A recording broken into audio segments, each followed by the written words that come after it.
स्वागत है आपका मन में सफलता की आग लगा देने वाली मोटिवेशनल और सक्सेस स्टोरीज की दुनिया में। आज हम आपके लिए एक ऐसी सक्सेस स्टोरी लेकर आए हैं जिसे सुनने के बाद आप जान जाएंगे कि कैसे अपने जिद और जुनून के चलते कमजोर दिमाग वाला इंसान भी इतिहास रच सकता है। तो चलिए शुरू करते हैं। यह कहानी है स्वीडन के एक छोटे से गाँव में गरीब किसान परिवार में जन्मे एक बच्चे की, जिसका नाम इंगवार रखा गया।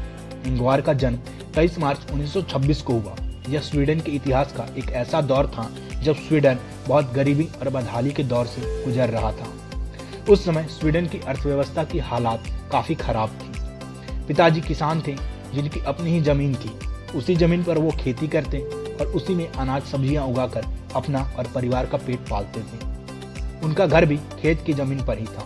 बाकी घर के खर्चों को चलाने के लिए इंगवार के पिताजी प्रायः जंगल जाते और वहां से अच्छी किस्म की लकड़ियां काट लाते और उन्हें बाजार में बेचकर कुछ पैसे कमा पाते थे। इंगवार जब कुछ बड़ा हुआ तो वह भी अपने माँ पिताजी के साथ खेत में कुछ न कुछ काम करने लगा।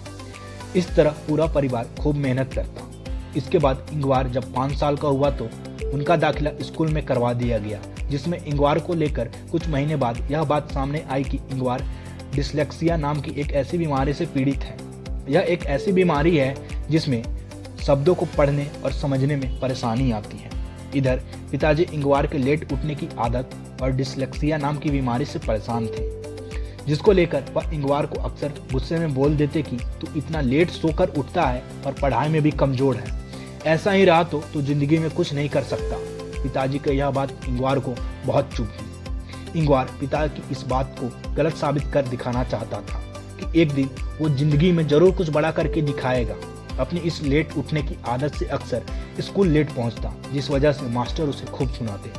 मास्टर और पिताजी की डांट से इंगवार एक दिन ठान लिया कि वह खुद की आदत को सुधार कर रहेगा और उसे अपने साथ के बच्चों से ज्यादा पढ़ना होगा ताकि उन तक पहुंचा जा सके। जिसके चलते इंगवार ने सुबह 5:30 का अलार्म लगाया और अलार्म को स्टॉप करने वाला बटन तोड़ दिया। अब अलार्म बजने से रोज इंगवार 5:30 तक उठ जाता। एक दिन सेल खत्म हो गया। सुबह अलार्म नहीं बजा, फिर भी इंगवार समय से पहले ही उठ गया।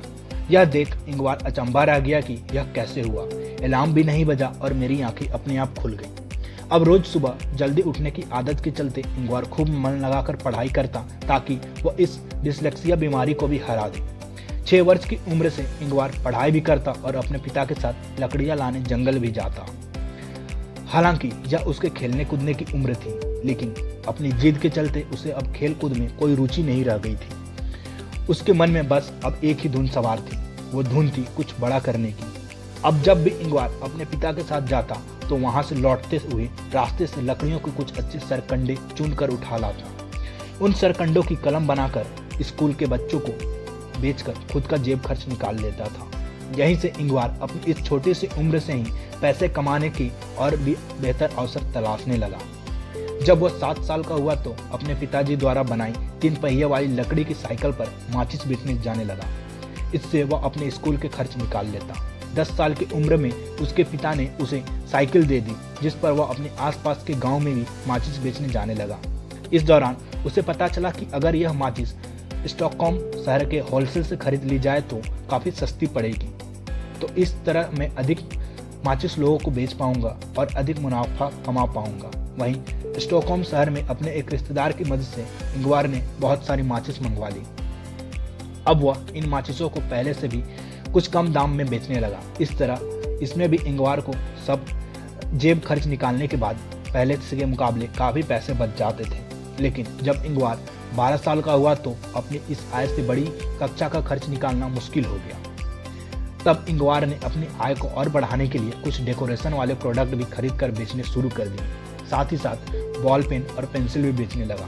बॉल पेन बेचने से जब अच्छा मुनाफा हुआ तो इंगवार ने होलसेल से बहुत मात्रा में बॉल पेन खरीदना चाहा, लेकिन उसके पास इतने पैसे नहीं थे कि वह खरीद सके। तब इंगवार ने बैंक से $63 का लोन ले लिया और यह उसकी लाइफ का पहला और आखिरी लोन था। उसने अपने सभी सामान को स्टॉक करने के लिए एक छोटी सी झोपड़ी बना ली। साथ ही वो अपने पिता के साथ जंगल जाकर कंस्ट्रक्शन में काम आने वाली लकड़ियां लाने में भी मदद करता। लेकिन इन सब कामों के बावजूद उसे पढ़ना नहीं छोड़ा। लेकिन 20 साल तक आते आते इंगवार अब अपने बिजनेस को आगे बढ़ाना चाहता था, जिसके लिए उसको अपने बिजनेस के लिए अधिक समय देना अनिवार्य था। इसी के चलते इंगवार ने अपनी पढ़ाई छोड़ दी। अभी तक इंगवार साइकिल पर घूम घूम कर माचिस और डेकोरेशन जैसी कई अन्य सामानों को बेचने से उसके पास अच्छी खासी जानकारी इकट्ठा हो गई थी, जिसमें उसने यह समझा कि उसके आसपास के इलाकों में लकड़ी की बहुत सी चीजें बनाई जाती हैं और कौन सा सामान कहाँ से और कितना सस्ता मिलेगा।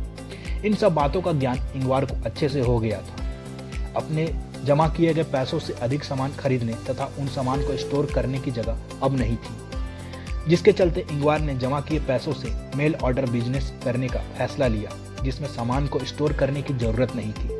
इंगवार ने अपने आसपास की लकड़ी का सामान बेचने वाले कुछ लोगों से बात की, जिसमें उसने अच्छे से उसके रेट जैसी कई अन्य जानकारी इकट्ठा कर ली। इसके बाद इंगवार ने आसानी से मिलने वाले ऐसे ही सामानों के लिए कैटलॉग यानी कि पर्चा छपवा लिए, जिसमें शुरुआत में picture frame, purse, ball pen जैसी कई छोटी चीजें शामिल थी। उस जमाने में इस प्रकार का बिजनेस आज के ऑनलाइन बिजनेस जैसा ही चलता था, जिसमें दूर दूर तक केवल कैटलॉग में छपी जानकारी के माध्यम से ऑर्डर लिया जाता था, फिर उसे मेल ऑर्डर से भेज दिया जाता था और पैसे भी डाक के जरिए भेज दिया जाता था। इंगवार बहुत कम मार्जिन पर बिजनेस करने में विश्वास रखता था, जिससे कि ऑर्डर ज़्यादा आए और मैन्युफैक्चरर से ज़्यादा माल खरीदने पर अधिक डिस्काउंट ले सके। धीरे धीरे इंगवार की इस रणनीति से बिजनेस अच्छा चलने लगा। इसके बाद इंगवार के कैटलॉग में फर्नीचर जैसे बड़े सामान शामिल होने लगे और बॉल पेन जैसे छोटे सामान लिस्ट से गायब होने लगे।